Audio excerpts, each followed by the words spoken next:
Assalamualaikum warahmatullahi wabarakatuh. Perkenalkan, nama saya Ardra Rakwijaya dengan NIM 221028015, Prodi Teknik Industri. Pada kesempatan kali ini, saya akan mempresentasikan Kamin klasterisasi dan klasifikasi untuk memenuhi tugas 4 data mining. Klasifikasi adalah pengelompokan data ke dalam kategori atau kelas yang telah ditentukan sebelumnya berdasarkan data yang sudah memiliki label atau data latih. Klasterisasi yaitu pengelompokan data ke dalam beberapa kelompok klaster berdasarkan kesamaan atau kemiripan antar data tanpa memerlukan label sebelumnya. Klasifikasi berikut adalah merek brand dari mobil Toyota dan Mitsubishi. Klasterisasi yang pertama ini adalah klasterisasi berdasarkan kapasitas penumpang. Klasterisasi pertama itu dengan kapasitas penumpang 7 orang dan klaster 2 adalah kapasitas penumpang 5 orang.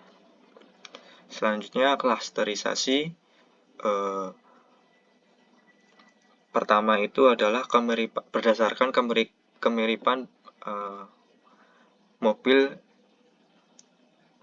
yang sama warnanya. Yang pertama adalah berwarna putih, yang kedua klasterisasi kedua adalah berwarna hitam, yang klasterisasi ketiga adalah berwarna merah. Bagaimana menentukan kemiripan data? Pengukuran jarak data. D adalah distance, jarak antar data, sama dengan akar sigma X1 atribut data pertama dikurangi Y1 atribut data kedua dikuadratkan.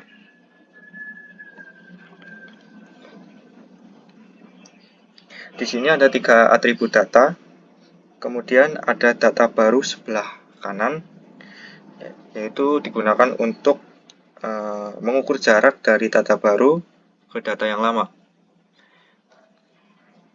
Atribut dari data yang lama tersebut ada 3, yaitu kapasitas penumpang, kapasitas mesin, dan panjang mobil.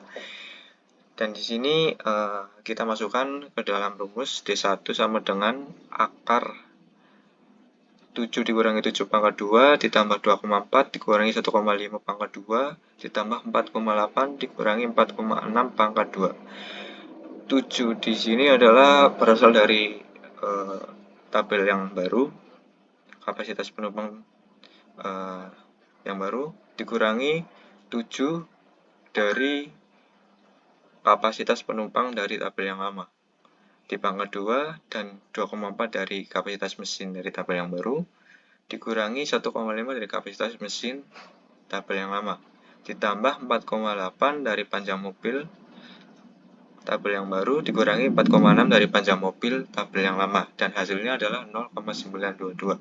Dan untuk D2 itu sama, 7 dari kapasitas penumpang dari tabel yang lama dikurangi 5 dari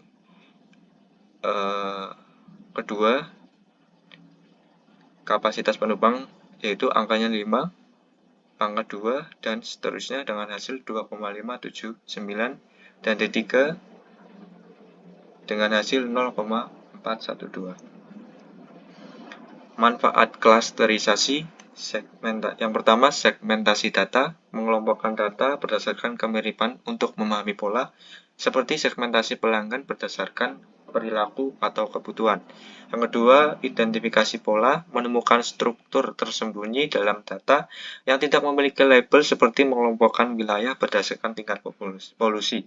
Yang ketiga, efisiensi analisis, mempermudah analisis data besar dengan membaginya menjadi kelompok yang lebih kecil dan terorganisir. Algoritma Kamin klasterisasi. Yang pertama, algoritma klasterisasi berbasis jarak data dengan pusat klaster sentroid terdekat. Yang kedua, Kamin clustering adalah algoritma unsupervised machine learning yang digunakan untuk pengelompokan data dan pengenalan pola. Caranya adalah dengan memilih beberapa titik data awal secara acak, lalu memindah-mindahkannya hingga pengelompokan yang paling ideal ditemukan. Proses kami klasterisasi yang pertama, pilih jumlah klaster K yang ingin dibuat, misalnya K sama dengan 3. Selanjutnya pilih titik data K secara acak dan letakkan tiap titik ke klaster sebagai sentroid pusat klaster awal. Gambar di samping yang berwarna kuning ini menunjukkan tanda X sebagai sentroidnya. Proses kami clustering selanjutnya mengelompokkan semua titik data dengan sesuai jarak sentroid terdekat yang telah dibuat. Langkah ini membutuhkan perhitungan jarak menggunakan Euclidean distance seperti rumus tadi. Selanjutnya proses kami yaitu mengulangi 3 langkah tadi. Mengulangi langkah ketiga hingga sentroid yang ideal ditemukan, yaitu saat titik data pada klaster tidak lagi bervariasi. Penghitungan kami clustering dapat dilakukan menggunakan tools seperti Java, Python, MATLAB, dan R. Kesimpulannya adalah kami clustering adalah algoritma yang sederhana dan efektif untuk pengelompokan data, terutama pada kumpulan data besar karena mampu menghasilkan klaster yang stabil dan dapat diperbarui dengan data baru.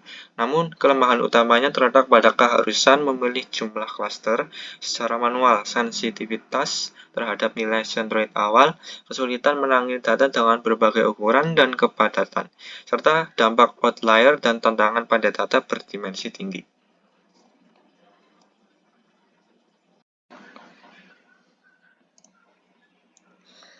Dataset yang akan diolah ke aplikasi RapidMiner adalah data laporan pemasangan WiFi di PT Mayatama Solusi Indo per Desember 2023.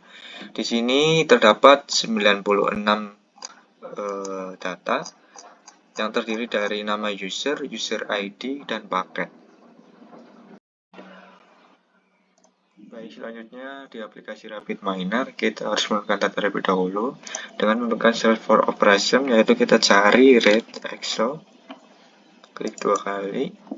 Selanjutnya import configuration wizard, kita cari data yang akan kita olah, yaitu dataset pemasangan WiFi. Selanjutnya next.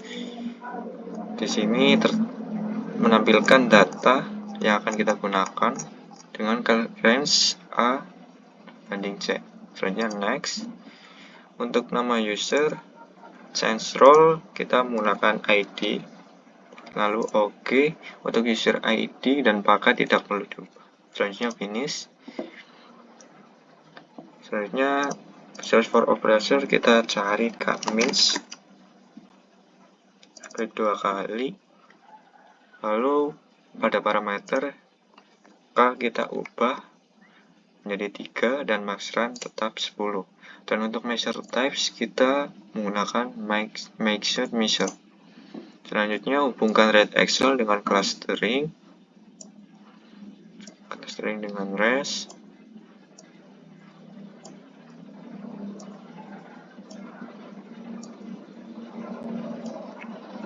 Selanjutnya bisa dieksekusi atau di-solve.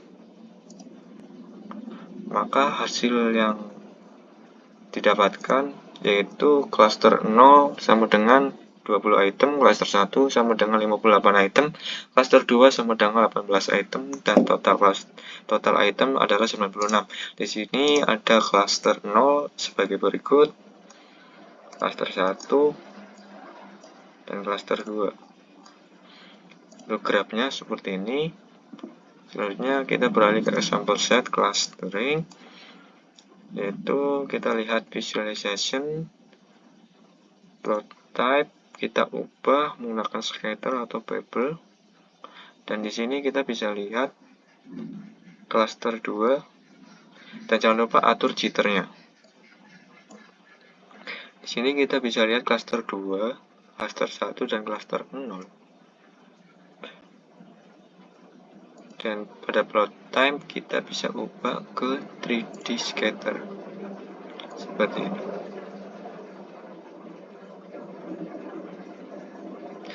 Dan mungkin itu saja dari saya, kurang lebihnya mohon maaf. Wassalamualaikum warahmatullahi wabarakatuh.